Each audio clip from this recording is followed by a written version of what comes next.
Сибирь. Едешь, едешь, ночь сменяет утро, утро — ночь, а все еще Сибирь, Сибирь. И по-настоящему, не по-книжному и киношному, начинаешь понимать, насколько широка страна моя родная.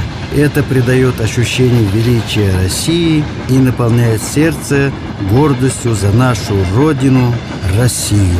Когда начали первопроходцы Чувашии осваивать Сибирь? Как живут и чувствуют себя здесь соотечественники наши? Как сказалась Сибирь на их характере, менталитете? Не растеряли ли сибирские чуваши обычаев и традиций предков своих? Ответы на эти вопросы и стали концепцией, стержнем нашего документального телевизионного фильма «Портрета». Отсюда и название его «Чуваши с сибирским характером».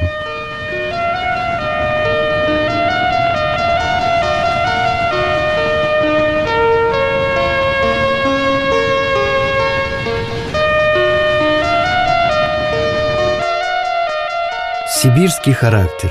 Выковывался он у чувашей на протяжении веков в безбрежных просторах сурового климата, свободы духа, богатства, коллективизма, уважения к природе.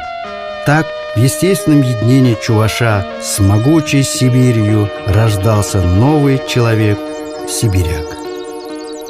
Однако, сохраняя лучшие черты своего народа – трудолюбие, терпение, скромность, несгибаемость, он все же оставался чувашом. Я чуваш, и где бы ни был я, горжусь, что я чуваш.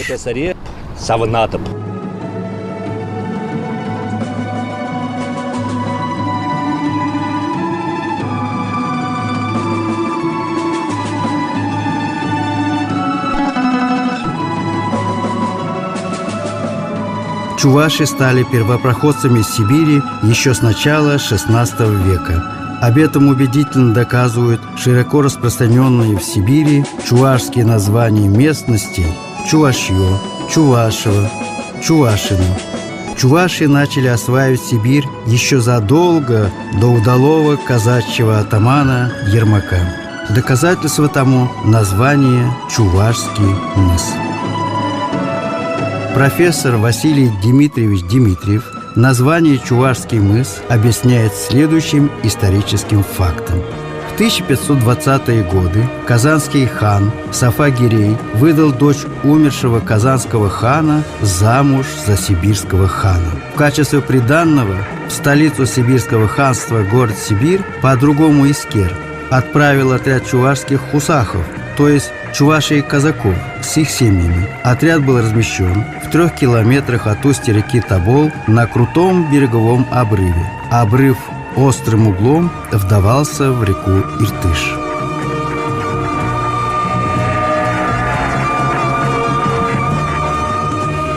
Мыс по имени новых обитателей стал называться Чувашским мысом, а поселение, возведенное воинами-чувашами, Чувашским городком.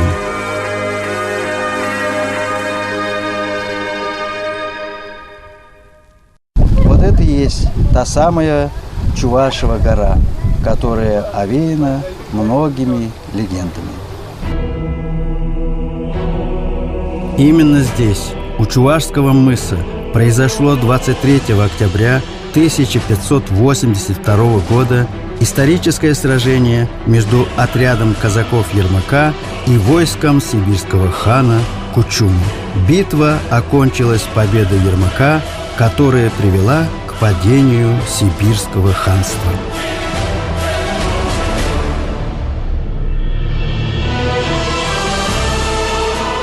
Победа у Чувашского мыса имела важное стратегическое значение. Она открыла путь для продвижения России на восток до самого Тихого океана.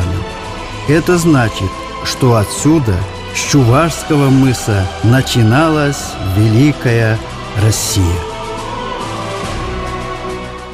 Россия, которая имеет столько воздуха, столько воды, столько лесов, столько полезных ископаемых, и золота, и нефти, и газа. Чувашский мыс стал сакральным местом для русской истории. Учитывая это, общественность Тобольска предлагает организовать здесь мемориальный комплекс по типу Куликового поля под Тулой. Председатель Государственной Думы Российской Федерации и председатель Российского исторического общества Сергей Нарышкин поддержал идею тобольчан.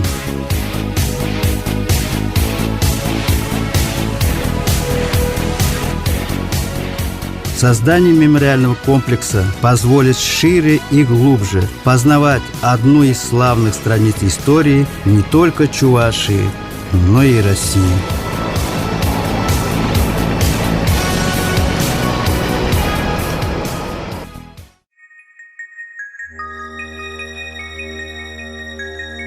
Ермак. Человек-легенда. Существует много гипотез по вопросу его происхождения. Одни историки считают Ермака казаком донским, другие – уральским, третьи видят в нем выходца из князей земли сибирской. Имеются гипотезы и о чувашских корнях атамана. Так, историк Василий Дмитриев указывает, что Ермак, по-видимому, был уроженцем и жителем Казанской земли, то есть Чувашского края. Народный писатель Чувашии Юхма Миши идет дальше и утверждает, что Ермак родился на территории современного Маргаушского района Чувашии. Видит чуваша в Ермаке и тюменский краевед Владимир Логинов. Те люди чувашской национальности, которые приплыли вместе с Ермаком, а есть легенда о том, что Ермак сам тюркского происхождения, свияжский, камский, и поэтому смогли они договориться. И оборонявшие специально ушли для того, чтобы Ермак мог высадиться и штурмовать гору, подняться на равнинную часть правого берега реки Иртыш, для того, чтобы можно было двигаться к столице. В 1587 году близ исторического Чувашского мыса, в 17 километрах от бывшей столицы Сибирского ханства города Сибирь, был основан первый русский город в Сибири – Тобольск. Предместье Тобольска, расположенное под горой, называется Подчувашье. Он как раз и начинался с Чувашского мыса. Здесь были первые поселения. Здесь место возле горы было более возвышено, и оно практически не затоплялось при весеннем разливе. С тех пор население и географическое название, почтовое название стали называться Чувашева гора, вот это возвышенный правый берег реки Иртыша, и само поселение Подчувашье. Старинный сибирский город вызывал наш интерес не только тюркским происхождением своего названия, но и тем, что с марта 1806 года здесь, в монастырском заточении, находился наш соотечественник Никита Яковлевич Бичурин. Именно Тобольск стал для опального священника началом становления выдающегося ученого, синолога-энциклопедиста, основателя отечественного китаеведения и русского дипломата. В этом здании известный ученый-востоковед Никита Бичурин, отец Иоаким, преподавал будущим семинаристам риторику.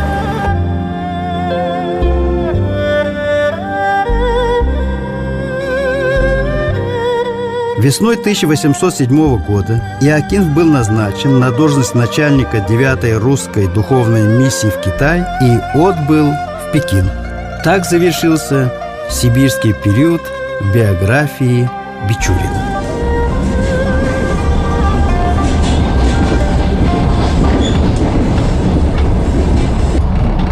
Именно по этой железной дороге более 100 лет тому назад наши соотечественники в столыпинских вагонах в поисках счастья начали в массовом порядке переселяться в далекую, неизведанную Сибирь.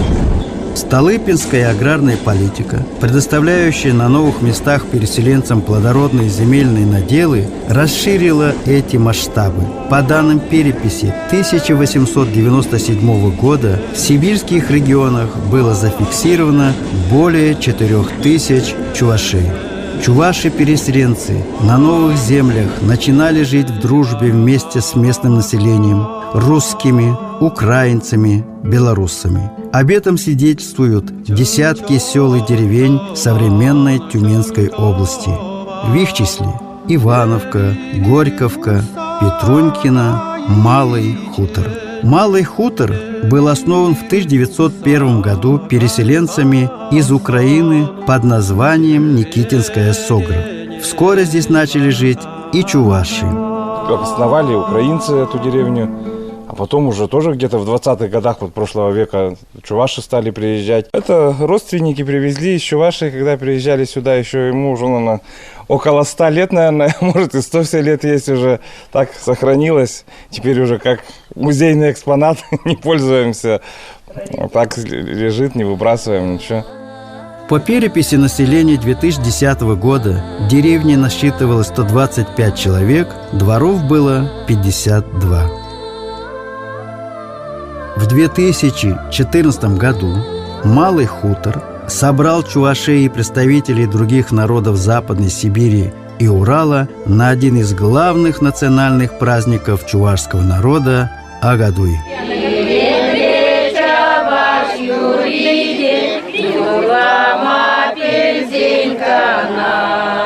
Следующий этап освоения чувашами просторов Сибири пришелся на 20-е годы XX века.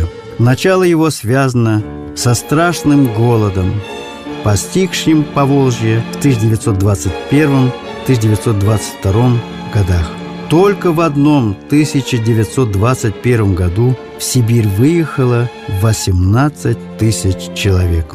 Со второй половины 1920-х годов переселение из Чувашии в Сибирь связаны с освоением новых земель. По архивным данным, в 1927 году переселилось 6 тысяч человек. В новые неизведанные края уезжали сразу вместе 2-3 семьи или отдельный род. Позже по приглашению начинали приезжать их знакомые, в числе которых был и крестьянин из деревни Анаткасы Аликовского района Василий Савельевич Васильев. Он обосновался в деревне Большой хутор Нижнетавдинского района. Дедушка вообще-то был самый такой инициативный, и я считаю, он прогрессивный человек. Он знал, что здесь есть земля, здесь есть возможности работать и получать от работы свое удовольствие, не удовольствие, но жить можно было посвободнее, чем там, в Чувашии. История села Канаш Нижнетавдинского района показывает, что переселенцы создавали и чисто чувашские селения. Весной 1921 года в 10 километрах от села Велижаны поселились первые переселенцы из современного Вурнарского района. Поселение по имени владельца земельного участка назвали Феклистиха, а в 1927 году переименовали в Чувашский выселок. В 1930 году на общем сходе было принято решение назвать деревню Канаш, что на русском языке означает «совет». По рассказу Антонины Архиповой, это название было выбрано потому, что как нельзя лучше выражало суть общинного бытия чувашей – решать все важные дела сообща, канаш-лоза, то есть всем миром. Определяющими факторами нового массового заселения чувашами Сибири стали индустриализация и коллективизация. Всего в 1939-1959 годы из Чувашии в Сибирь переехало свыше 35 тысяч человек. 60-е, 80-е годы 20-го столетия ознаменовались невиданными темпами индустриального освоения Сибири, которые потребовали привлечения колоссальных людских ресурсов. Прежде всего, молодежи. Юноши и девушки чуваши постоянно десантировались в Тюменскую область на всесоюзные ударные комсомольские стройки по возведению нефти и газопроводов, железных дорог. Школой жизни стала для Валентина Самаркина всесоюзная ударная комсомольская стройка по возведению крупнейшего газопровода в мире. По комсомольской путевке с Волги переехал сюда. Ну, как там переехал, это уже вопрос второй. Да, и, наверное, можно было бы сказать, переехал для того, чтобы повидать землю, посмотреть, что такое Сибирь. Вот, потому что все-таки Волга – это уже изъезженное место, да. Хотел что-то новенькое, хотел что-то такое вот необыкновенное, как сейчас молодежь говорит, экстрим, да. И мы собрались вот так вот, рюкзак за плечи и выехали сюда. Сначала в Тюмень, потом в Сургут. А в Сургут тогда еще и поезда не ходили, а на самолете бесполезно из Тюмени было вылететь. И мы приехали в Тобольск и по Иртышу до Сургута 5 суток плыли на теплоходе. И вот с этого у меня началась вот именно сибирская жизнь. Вот я что увидел там? Я увидел, на самом деле, теплоход плывет, ни с того ни с сего у берега причаливается, да? Там раз, из тайги выходят так называемые киржаки с мешками орехов кедровых. Раз, закинули, сели и дальше плывем. И вот так мы их собирали по всей... Это так должно было быть. Это именно сибирский характер. Большой интернациональной семьей представителей разных народов возводили в Сибири новые города. Одним из них стал Сургут. Интересное предположение содержится в летописи Гази Барадш-Тарихы о том, что Сургут был основан предками чувашей булгарами на 6 веков раньше. Однако подтверждения этому не обнаружено. В названии города Сургут и названии чувашского села Сугуты мы пытались найти общее, но лингвисты Юрий Исаев и Николай Егоров разочаровали нас в этом. Большая нефть превратила маленький поселок Сургут в неофициальную нефтедобывающую столицу России. В нем проживает более 3000 чувашей. По своей численности после русских, украинцев, татар, башкир, азербайджанцев они находятся на 6-м месте. Здесь создана общественная организация Чувашский национально-культурный центр города Сургут Туслах «Дружба». Возглавляет ее уроженка Шемушинского района Татьяна Кузьмина. Сургут является одним из самых многонациональных городов Российской Федерации. Здесь люди разных национальностей обрели свою вторую родину. Приехав сюда молодыми специалистами комсомольских строек, люди оставались не на год, а на всю жизнь. Этому способствовала гибкая политика Ханты-Мансийского автономного округа Югры и администрации города Сургута, которая направляла на социальную поддержку и сохранение культурного наследия каждого народа, населяющего наш округ. Нам, жителям города Сургута, предоставлены все возможности для реализации своих этнокультурных потребностей. На сегодняшний день в нашем городе в полную ногу работает 29 культурных центров. Величаво летят над Сибирской рекой Обь чувашские песни в исполнении фольклорного ансамбля «Хавас» – «Радость».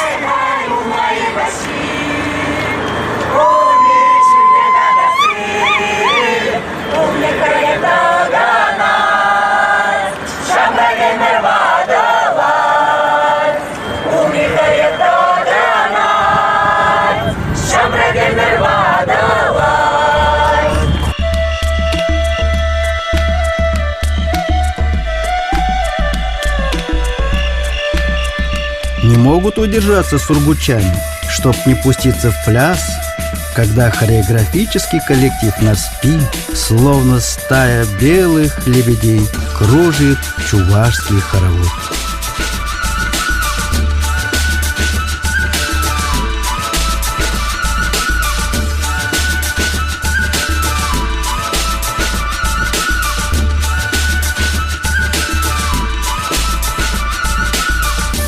Зародилась наша группа 1,5 года назад. В зимний теплый вечер с девочками мы собрались и решили, что у нас должен быть в нашем коллективе, вернее, в нашей общественной организации должен быть не только фольклорный коллектив, но и танцевальный. Значит, в этот зимний вечер зародилась эта идея, все на друг друга подхватили, и у нас создалась группа танцевальная «Нарспи».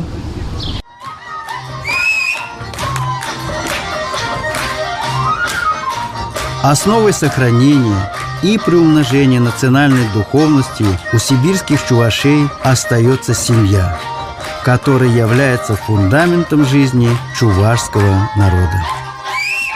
Поэтому нет ничего удивительного в том, что в общегородском конкурсе «Семья года-2015» стала дружная семья чувашей Лебедевых. Она будет представлять единую, сплоченную семью сургучан, состоящую из представителей более 100 национальностей на конкурсе всего Ханты-Мансийского автономного округа. Гордость в первую очередь за нашу нацию, наверное, что мы не потерялись вдалеке от родины. Хочу сегодня, пользуясь случаем, вручить вам вот этот вот кубок от нашей чувашской организации, от нашего Чувашского национального культурного центра города Сургута-Туслах. Вот этот вот кубок. Действительно, что вы семья года 2015 за вклад в сохранение чувашской национальной культуры. Пожалуйста. Ой, большое спасибо, Татьяна. Сам чувашский народ в Сибири, даже вот в Сибири, закаленный Сибирью, да, закаленный тем географическим положением, той природой, тем климатом, который у нас есть. Чуваши отличаются своей доброжелательностью, вот в первую очередь, непосредственностью, доброжелательностью, какой-то открытостью, так скажем. Ну вот я отмечаю, да, так как вот я, конечно, наполовину чувашка, и все как-то более, может быть, как-то просто, ну, если где-то не хватает денег, так скажем, да, тратить свои на какие-то праздники даже, это, в общем-то, уникально, я считаю. Чуваш с сибирским характером. Ярким примером этого является жизнь и деятельность Поликарпа Петровича Прокопьева. Гордость Сибири и России, слава и гордость Чувашии. Родился он 17 марта 1925 года в деревне Старые Мадики Маргаушского района Чувашии. Когда Поликарпу было всего 3 года, его семья в поисках лучшей доли переселилась на новые земли, на хутор Баитова, бывшего Велижанского, а теперь Нижнетавдинского района. Великую Отечественную войну десантник Прокопьев с боями прошел пол-Европы. По призыву коммунистической партии в середине 50-х годов возглавил самое отстающее хозяйство области колхоз имени Дзержинского Нижнетавдинского района. Прокопьев понимал, чтобы поднять село, нужны аграрные знания. И, несмотря на зрелый возраст, он поступает учиться на очное отделение агрономического факультета только что открытого Тюменского сельскохозяйственного института. В 1963 году Поликарпа Прокопьева, студента 4-го курса сельхозинститута, избирают председателем крупного колхоза «Большевик» Нижнетавдинского района. Тогда здесь получали всего-то по 7 центнеров зерна с гектара. С приходом Поликарпа Петровича на отдельных участках стали собирать урожай по 50 центнеров с гектара. Самая главная черта Павла Петровича – это именно новизна. Он любую новинку, которую где-то услышит, увидит, старался всегда внедрить свое дело, свой родной колхоз. Умный человек, оратор добрый. И он не забывал ничего. Если обещал людям, он делал всегда, исполнял это обещание свое. Никогда не сделанное, не выполненное обещание не оставлял. Страна высоко оценила заслуги Прокопьева. 2 ордена Ленина и медаль «Золотая звезда Героя социалистического труда» добавились к его фронтовым наградам. Развал советского государства, приведшее село в тяжелое положение, Поликарп Прокопьев переживал болезненно. Имея всесоюзную славу, он оставался удивительно скромным человеком. Свидетельство тому вот этот дом, в котором жил со своей семьей председатель одного из самых богатых колхозов Советского Союза. В этом доме в настоящее время живет его внук Артем. Такой же, как дед, крепкий не только телом, но и духом. Когда деда не стало, этот день я вот помню, как сейчас. Мне было тогда 9 лет. Но, тем не менее, запомнил я его очень хорошо и храню в своей памяти его до сих пор. И во многом стараюсь и хотелось быть на него похожим. То есть он для меня до сих пор является примером и настоящего и хозяина жизни, мужчины, на которого стоит равняться.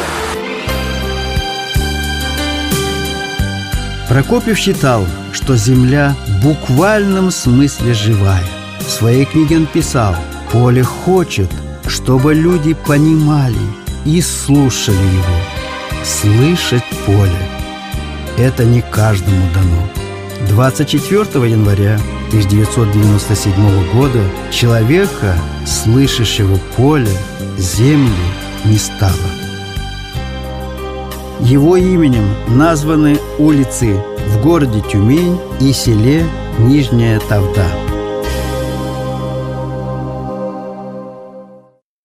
Емра, Ивушка, спутница чувашских сел, стала и визитной карточкой русского сибирского села Нижняя Тавда. Хорошо подтверждает это местный фольклорный ансамбль чувашской песни «Емра».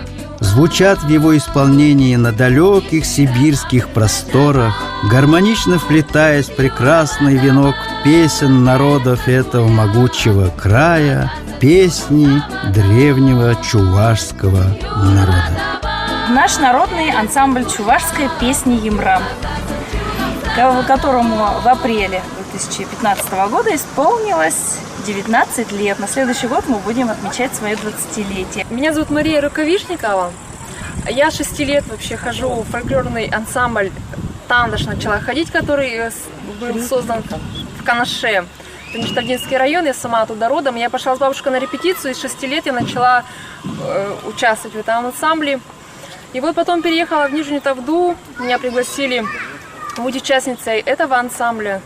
Вот с 6 лет, наверное, я себя и чувствовала чувашка, когда начала петь эти частушки на чувашском языке. Пусть долгие годы будет рассказывать Емра через песню душу народа о чувашском мире всему безбрежному сибирскому краю.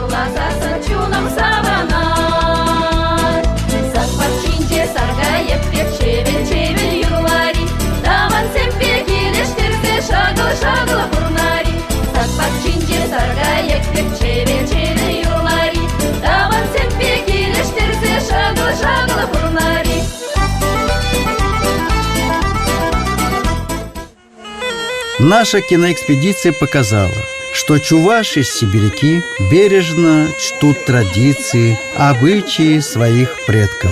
Происходит это, на наш взгляд, на генетическом уровне. В чужой, другой культурной среде у человека незримо пробуждаются гены своей культуры, которые с годами вызывают у него непреодолимую потребность к познанию культуры предков. И этот зов неумолим. Одна из старейших жительниц чувашского села Канаш, что находится в Нижнетавдинском районе, Антонина Никандровна Архипова рассказала нам поучительный случай.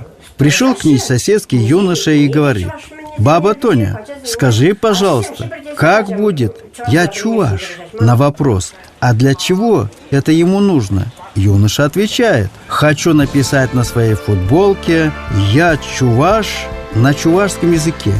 Не слабо, как говорит современная молодежь, в 700-тысячной Тюмени среди маек с крутыми надписями увидеть «Эбе чуваш». Нарспи. Имя это, как Наташа Ростова и Джульетта, для всего мира является символом чистой и настоящей любви. Знают и любят Нарспи в Сибири. Ежели куры хушинде, сап-сары деде güzel. Aslı silbeyeninde narspiyatlı herüzel. Pide kuşa pit hüyep, hirdi sarı çocuk be. Иге куча хуп хура, иге хура шурсябек. То не в поле красным летом цветик аленький растет, то в сельби весенним цветом юность девичья цветет. Кто на рспи не подивится, угодит на всякий вкус, блещут очи сквозь ресницы, словно зерна черный бус. Год классика чувашской поэзии Константина Иванова Ольга Дмитриева, будучи в Италии, организовывала с иностранными туристами чтение бессмертной поэмы. Разноплеменной и интернациональный Сургут. Как же было приятно встретить здесь имя Нарспи. Ее именем назван пользующийся большим спросом у сургутянок салон красоты. Заходит в салон украинка или армянка, узбечка или русская, желающая стать еще краше. И что она делает после всевозможных процедур? Правильно, задает вопрос: а кто это Нарспи? Получив ответ, задумывается, а стала ли она такой же неписанной красавицей? Ждал приятный сюрприз и в Тюмени в виде названия загородного клуба «Аван». В нем есть и бассейн с термальным источником. Так вот, лечу в этой чудо-воде в свои подуставшие суставы и слышу радующий слух слова, произнесенные, как принято говорить, с кавказским акцентом. «Ох, Аван, Аван!» В ходе нашей экспедиции мы видели и чудо-город Нефтеюганск, и полузаброшенный поселок Первомайск. В некогда цветущем поселке сегодня осталось всего 5 домов. В одном из них живет семья Харитоновых, приехавших сюда в 1983 году из села Большая Таяба Яльчикского района. Харитоновы построили добротный дом. Уват. Административный центр самого северного района Тюменской области также стал второй родиной для многих чувашей. Одной из достопримечательностей Увата является шедевр современного деревянного зодчества храм во имя святого пророка Ильи. Настоятелем церкви является отец Георгий. Среди прихожан немало чувашей, поэтому молодой священник учит чувашский язык. Узнав о цели нашего приезда в Сибирь, отец Георгий благословил нашу творческую группу на благое дело. 35 лет назад на карте нашей необъятной родины появился Нефтеюганский район. Его площадь соизмерима с площадью некоторых весьма влиятельных в мире европейских государств. По своим земным недрам это один из богатейших районов нашей страны. Здесь добывается более 10% российской нефти. На Нефтеюганской земле переплелись судьбы многих тысяч людей, коренных жителей и тех, кто пришел на эту землю, чтобы жить и трудиться на ней. Много среди них и чувашей. В их числе Владимир Николаевич Семенов. Чувашский парень из Яльчикского района, прошедший путь от слесаря до руководителя одной из стратегически важной территорий России Нефтеюганского района. Здесь сибирскую закалку получил его сын Павел. В том, что сегодня регион уверенно смотрит в будущее, у него большие перспективы и серьезные возможности для роста, большая заслуга его руководителя, нашего земляка Владимира Семенова. Район. Народ доверил, выбрал, то я должен в районе работать. Народ видит, как я работаю, и оценивает, как я работаю. В Тюменской области в мире и согласии проживают представители почти 150 народов. Численность чувашей в составе населения края в 2010 году по сравнению с 1959 годом выросла более чем в 3 раза и достигла более 30 тысяч человек. Это 8-й по численности народ региона. Чувашей Западной Сибири объединяет Тюменская областная общественная организация Ассоциации чувашей Таван. «Родня». Ассоциация является одним из первых национальных общественных объединений, созданных в Сибири. С 1991 года действует Тюменская областная общественная организация «Ассоциация Чувашии Таван». Первым президентом был Алексей Егорович Фадеев. Затем возглавлял ассоциацию Таван Анатолий Иванович Архипов. Следующий президент – это Лугинов Владимир Николаевич. И впоследствии так случилось, что в прошлом году доверили ассоциацию возглавлять именно мне. Места компактного проживания чувашей в области – это Ромашевский район, Сладковский район, Тюменский район, Ярковский район, Нижний Тавдинский район. И также мы интересно и плодотворно работаем с северными городами. Это город Муравленко, Сургут, Нефтеюганск, Нижневартовск, Лянтор, Лангепас, Федоровский поселок. И кроме этого, очень хотелось бы обозначить поддержку правительства Тюменской области. Рассказывает председатель комитета по делам национальности Тюменской области Евгений Воробьев. Когда была создана Чувашская национальная организация «Таван», то она, естественно, услышала, что нужно самим членам организации. А это нужно язык, нужны традиции, нужно знание истории, это нужна, опять же, связь с Конгрессом чувашей и самой республикой. Губернатор Тюменской области Владимир Якушев подчеркивает, что сложившиеся, прочные, проверенные столетиями традиции межкультурного и межнационального сотрудничества надо не просто сохранить, все это надо развивать, умело применяя к реалиям 21 века.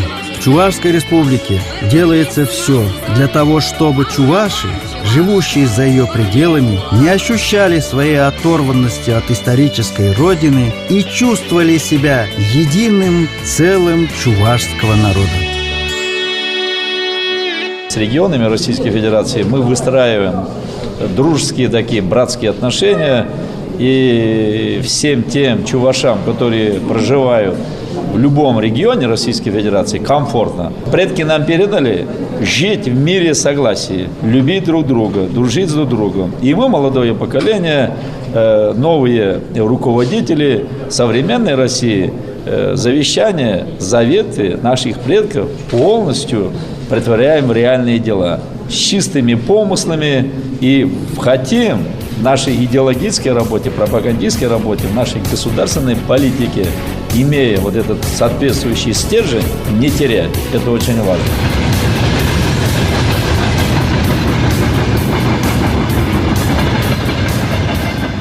Вот и подошел к концу наш телефильм, который был не только о чувашах Западной Сибири, но и о России, сила великая которой в единении всех народов нашей многонациональной страны. На том стояла и стоять будет Россия. «Щапла булдыр», говорили наши предки в таком случае. Да будет так.